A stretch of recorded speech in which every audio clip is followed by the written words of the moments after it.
اب سوال ہوتا ہے کہ آپ لوگوں نے اس توحید کو ابھی جو 3 قسموں میں تقسیم کی، اس کی کیا دلیل ہے؟ کیا قرآن میں کوئی 3 قسمیں بتائی ہے اللہ نے، یا کوئی حدیث میں، صحیح حدیث میں کوئی 3 قسمیں اللہ کے نبی نے فرمایا ہو کہ توحید کی 3 قسمیں ہیں؟ آج آپ لوگ ہمیں توحید کی 3 قسمیں اس کو جو نا سمجھا رہے ہیں، 3 کے جو نا 4 کیوں نہیں ہو سکتی، 2 کیوں نہیں ہو سکتی، 3 کیوں ہیں؟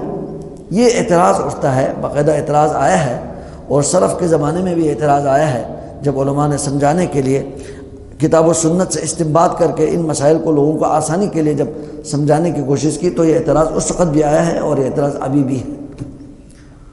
تو اس کا جواب یہ ہے کہ جو علماء نے جو اس بارے میں جو توحید کی 3 قسمیں بتائی ہے، وہ اپنے طور پر انہوں نے اس کے کوئی دلیل نہ ہو ایسا اجتہاد نہیں کیا، بلکہ انہوں نے کتاب و سنت کے اوپر بغور مطالعہ کرنے کے بعد وہ اس نتیجے پہ پہنچے ہیں۔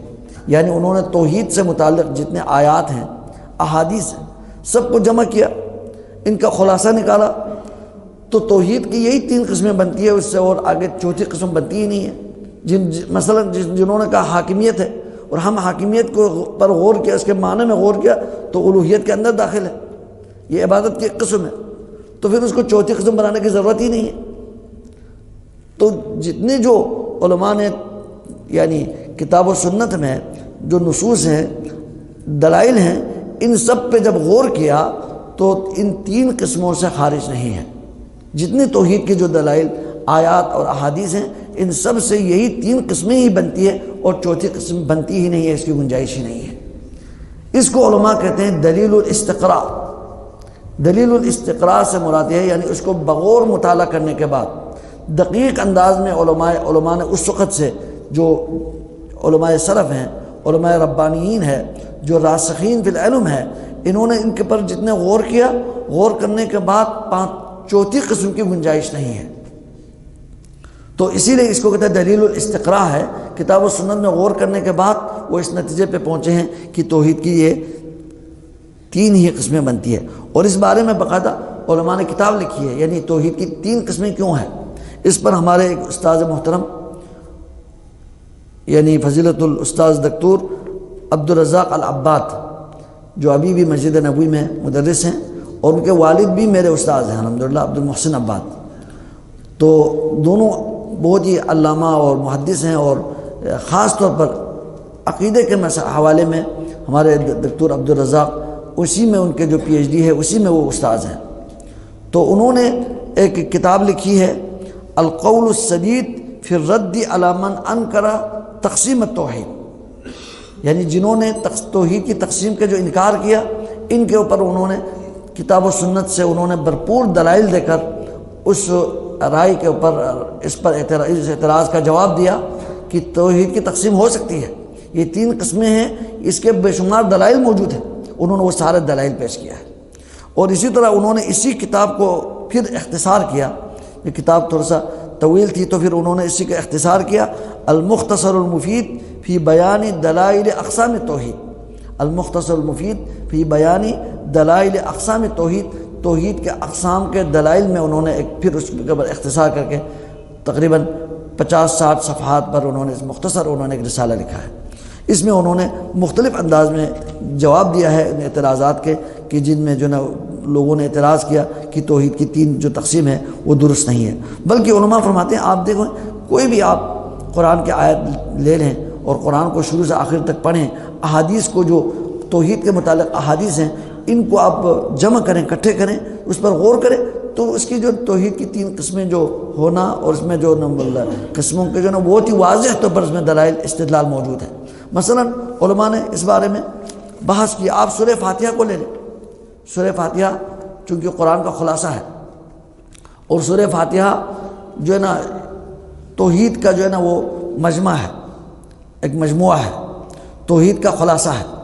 آپ سورہ فاتحہ کو لے لیں، سورہ فاتحہ کو بسم اللہ الرحمن الرحیم پہلی آیت ہے الحمد للہ رب العالمین۔ الحمد تمام تعریف للہ اللہ کے لیے، تعریف کرنا عبادت ہے، تو ہم نے ساری تعریفات کو اللہ کے لیے خاص کیا، تو یہ توحید الوہیت ہے، یعنی تمام عبادات کو ہم اللہ کے لیے خاص کر رہے ہیں۔ رب العالمین جو تمام جہاں والوں کا رب ہے وہ ربوبیت ہے، اسی سے ربوبیت نکلا ہے۔ اب اسی آیت میں توحید الوہیت کے بھی اس بات ہے، اور رب العالمین میں کیا ہے؟ توحید ربوبیت کی اس بات ہے۔ الرحمن الرحیم بہت زیادہ مہربان اور نہایت رحم کرنے والا ہے، تو الرحمن اللہ کے ناموں میں سے ہیں، الرحیم اللہ کے اسماء میں سے ہیں، تو اور اسی کے اندر صفت رحمت متضمن ہے۔ ہر نام کے اندر انشاءاللہ ہم آگے بیان کریں گے اللہ کے تمام اسماء حسنہ کے اندر صفات بھی متضمن ہے۔ الرحمن ہے تو پھر آپ کی صفت رحمت یہاں سے ثابت ہو رہی ہے، تو یہ توحید اسماء و صفات ہے، اسماء بھی ثابت ہو رہے ہیں اور صفات بھی ثابت ہو رہی ہے۔ الرحمن الرحیم، مالک یوم الدین، جزا اور سزا کے دن کے مالک، یہ ملوکیت ثابت ہو رہی ہے، یہ توحید ربوبیت ہے۔ پھر ربوبیت کی طرف آ گئی، مالک یوم الدین یعنی کل قیامت کے دن کسی کی بادشاہت نہیں ہوگی۔ بادشاہت تو اس دنیا میں بھی صرف حقیقی اللہ کی ہے، لیکن اللہ سبحانہ وتعالیٰ امتحان کے لیے دوسروں کو کچھ وقتی کوئی اختیار دیا ہوا ہے، لیکن اصل میں قیامت کے دن اللہ کی بادشاہت مکمل طور پر ظاہر ہوگی، وہاں تو کسی کی بادشاہت نہیں چلے گی۔ لمن الملک اليوم للہ الواحد القہار، آج کس کی بادشاہت ہے؟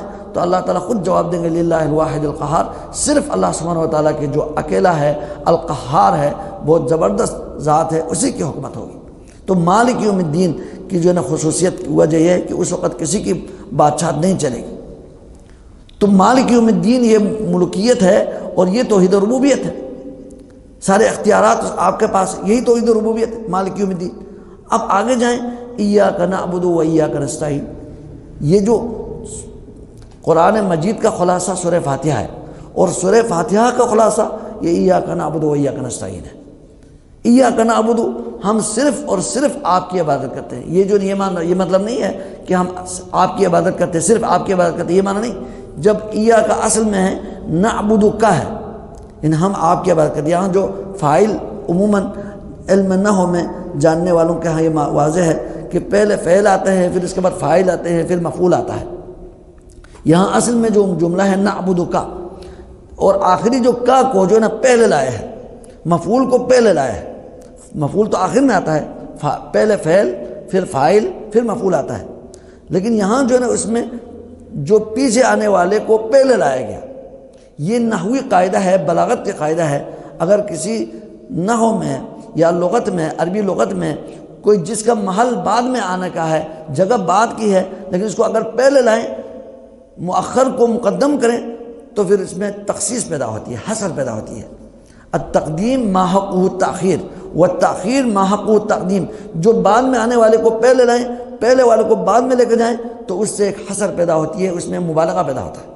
یعنی ایاک نعبد کا کیا مطلب ہے کہ ہم صرف اور صرف آپ کی عبادت کرتے ہیں، آپ کے علاوہ کسی کی عبادت نہیں کرتے، یعنی دوسروں کی نفی ہے۔ اگر کوئی اللہ کے ساتھ کسی اور کی بھی پجاری کرے تو ایاک نعبد پر عمل نہیں ہو رہا، کیونکہ اس میں حصر ہے، صرف آپ کی عبادت کریں گے۔ وَإِيَّاكَ نَسْتَعِينُ، اور صرف آپ ہی سے ہم مدد چاہتے ہیں۔ یہ استعانہ اور عبادت تو ساری عبادت اس کے اندر شامل، وہ ہے کہ ہم ہر نماز میں اللہ سبحانہ وتعالیٰ سے عہد کر رہے ہیں کہ ہم آپ ہی کی عبادت کریں گے اور آپ ہی سے ہم مدد چاہتے ہیں۔ تو یہ استعانت جو ہے عبادت کا ایک حصہ ہے۔ عبادت ایک جامع ہے، انشاءاللہ آگے اس کی تعریف آئے گی۔ تو عبادت کو ہم نے خالص اللہ کے لیے کیا، تو گوئے کہ توحید جو ہے نا، توحید کی تینوں قسمیں اس میں آئی ہیں۔ تینوں قسموں کے آپ کوئی بھی آیت جا کے دیکھیں، اور جامع آیات موجود ہیں، ان میں جو ہے نا توحید کے تینوں اقسام ہیں، یا ان میں سے ایک قسم کے اوپر اس کے اندر دلیل موجود ہے۔ اب آیت الکرسی لے لیں، اور اس کے بعد سورہ فاتحہ میں اہدنا الصراط المستقیم، ہمیں سیدھا راستہ دکھائیں، تو ہدایت کی دعا بھی عبادت ہے۔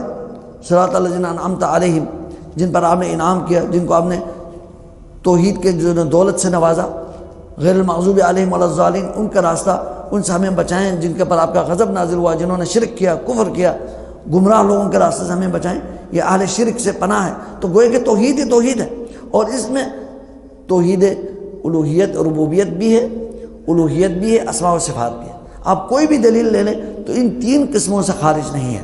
آیت الکرسی کو لے لیں، اس میں بھی تینوں جو نا توحید کی تینوں قسموں اس کے اندر موجود ہے، اور بھی بہت سارے دلائل موجود ہے قرآن پاک میں۔ آپ سب سے آخری سورت لے لیں، سورۃ الناس، قل اعوذ برب الناس، قل آپ کہہ دیجئے اعوذ میں پناہ مانگتا ہوں رب الناس کے پناہ میں آتا ہوں، تمام لوگوں کے رب، یعنی رب کیا ہے؟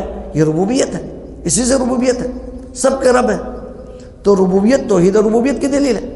اور رب جو ہے الرب اللہ کے اسماء الحسنہ میں سے بھی ہے، الرب اللہ کے اسماء الحسنہ میں سے بھی ہے، تو اس میں الوہیت بھی ہے اور ربوبیت، الاسماء و صفات، ربوبیت بھی ہے اور اسماء و صفات بھی ہے۔ اسی طرح قل اعوذ برب الناس ملک الناس، تمام لوگوں کے جو بادشاہ، حقیقی بادشاہ ملک الناس، یہ توحید ربوبیت ہے، ملوکیت ہے، سارے بادشاہت اختیارات اللہ کے ہاتھ میں ہیں۔ الہ الناس، سب کے الہ اور معبود برحق جو عبادت کے لائق ہے، الہ، اصل الہ وہی اللہ ہے، اسی کے میں پناہ میں آتا ہوں۔ تو الہ الناس یہ الوہیت ہے، اور یہ ملک الناس، الہ الناس، الہ الناس یہ اسماء صفات، اسماء حسنہ میں سے اللہ تعالیٰ جو تمام لوگوں کے الہ، اللہ اسی سے ہیں، اسماء حسنہ میں بھی اس کے بھی لیے دلیل ہے۔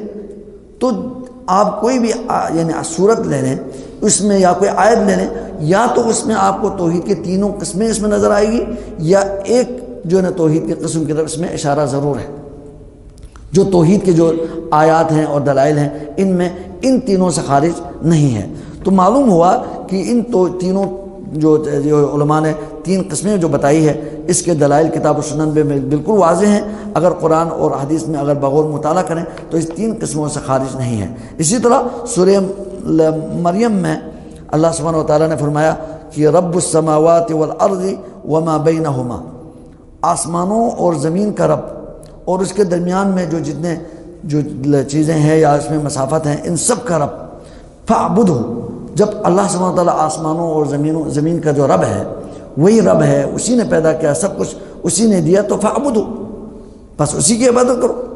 اب تو پہلے توحید ربوبیت کو ثابت کر کے الوہیت کی دعوت دے رہے ہیں۔ جب آپ رب السماوات والارض مانتے ہیں تو عبادت بھی اسی کی ہونی چاہیے، فاعبدہ واصطبر علیہا، اسی پر صبر کرے، استقامت اختیار کرے، اسی توحید پر استقامت اختیار کرے، فاعبدہ واصطبر لعبادتہ، اس کی عبادت میں صبر سے کام لے۔ هل تعلم له سمیہ، کیا تو اللہ کے لیے کوئی ہم نام پاتے ہیں؟ یعنی سمیہ، اللہ کے ناموں میں نام کی طرح کسی اور کا نام ہے، یعنی اس میں اسماء صفات کا اشارہ ہے، یعنی اللہ کے نام وہی یکتا ہے، اس کے ناموں میں بھی کوئی وحدہ لا شریک ہے، اس کے کوئی شریک نہیں ہے کوئی جس کے کوئی ہم نام ہو، جس کے پاس اللہ کے جو طاقت کی طرح کسی کے پاس طاقت ہو، نام بھی اس کا اس طرح ہو، کوئی نہیں۔ یعنی اس میں توحید اسماء و صفات بھی، یعنی تو ربوبیت بھی ہے اور اسماء الوہیت بھی ہیں اور اسماء و صفات بھی ہیں۔ تو یہاں سے معلوم ہوا کہ یہ تقسیم ہے، اس کی جو ہے بہت دقیق اس میں دلائل موجود ہیں۔ اب اسی لیے علماء نے فرمایا کہ یہ جو تقسیم ہے یہ بعد کے علماء کی نہیں ہے، بہت پرانے علماء نے اس کا استدلال کیا ہوا ہے، استنتاج کیا ہوا ہے۔ ان میں سے بہت سارے پرانے علماء میں سے ابن مندہ، ابن جریر طبری رحمہ اللہ، اور اسی طرح شیخ الاسلام ابن تیمیہ اور ابن القیم رحمہ اللہ، انہوں نے اپنی کتابوں میں ان کے بہت سارے دلائل دیا ہے۔ اور اسی طرح امام زبیدی نے تاج العروس میں، اور اسی طرح نئے علماء میں سے امام شنقیطی نے اضواء البیان میں مختلف جگہوں پہ توحید کی جو آیات ہیں انہی میں یہ استدلال کرتے گئے ہیں، استدلال کیا ہے۔ تو اس میں جو نا علماء نے مکمل نصوص کتاب و سنت کے اوپر مطالعہ کرنے کے بعد، اس سے استدلال کرنے کے بعد یہی تینوں قسمیں یعنی بنی ہیں، اور اس کے علاوہ اور کوئی قسم نہیں بن سکتی۔ اب یہ جو اعتراض کرنے کا حق نہیں ہے، کسی بھی علم میں آپ غور کریں تو آپ ایک نتیجے پہ پہنچتے ہیں۔ مثلا علماء نحو ہے، نحو کے علماء کہتے ہیں کہ جو نا کلمے کی عربی الفاظ کی تین قسمیں بنتی ہے، تین قسمیں بنتی ہے، یا تو اسم ہے یا فعل ہے یا حرف ہے، اور کوئی قسم دکھائیں تو تین قسمیں جب انہوں نے بتایا کہ اور یعنی کلمہ کی تین قسمیں ہیں تو اس پر کسی کا اعتراض نہیں ہے۔ جب توحید کے نصوص کے بعد دلائل کے اوپر غور کرنے کے بعد اس نتیجے پہ پہنچا کہ تین قسمیں ہیں تو اس پر اعتراض کرنے کی کیا دلیل ہے؟ اگر آپ کو اعتراض ہے کہ اور ایک قسم ہے تو بتائیں، ہم اس کے بارے میں آپ سے بحث کریں گے، دلیل کی روشنی میں بحث کریں گے۔ تو اسی طرح آپ فقہا کو دیکھیں تو نماز کے شروط بتاتے ہیں، اتنے شروط ہیں جی، اور نماز کے ارکان ہیں، وضو کے شرائط ہیں، ہاں وضو کے فرائض ہیں، 6 فرائض ہیں، اور سنن الوضو بعض فقہا نے اس کو 17 سنتیں ہیں وضو کے۔ یہ کہاں سے نقل کیے، کہاں سے استدلال کیا ہے؟ یہ نصوص پہ غور کرنے کے بعد ہم اس کا اعتراض نہیں کرتے. اگر اس کے دلائل صحیح ہے تو پھر وہ ہو سکتا ہے. وضو کے ارکان ہیں مثلا 4 ہیں، ہاتھ کو دھونا اور چہرے کو دھونا اور سر پہ مسح اور پاؤں کو دھونا اور نیت. یہ اس طرح کے جو ہر ایک کی دلیل الگ الگ ہے نا. جب ان دلائل کی روشنی میں آپ کسی نتیجے پہ پہنچتے ہیں تو اس طرح کے حصر کرنے میں اگر استقراء صحیح استقراء ہو اور اس میں دقیق استقراء ہو تو اس میں اعتراض کرنے کا کسی کو حق نہیں ہے. تو یہ استقرائی دلیل ہے. باقی ہم نے کہا کہ قرآن میں ایک ہی صورت میں تینوں یعنی تقسیمات کی طرف اس میں دلائل موجود ہے اور یہ بالکل واضح ہے.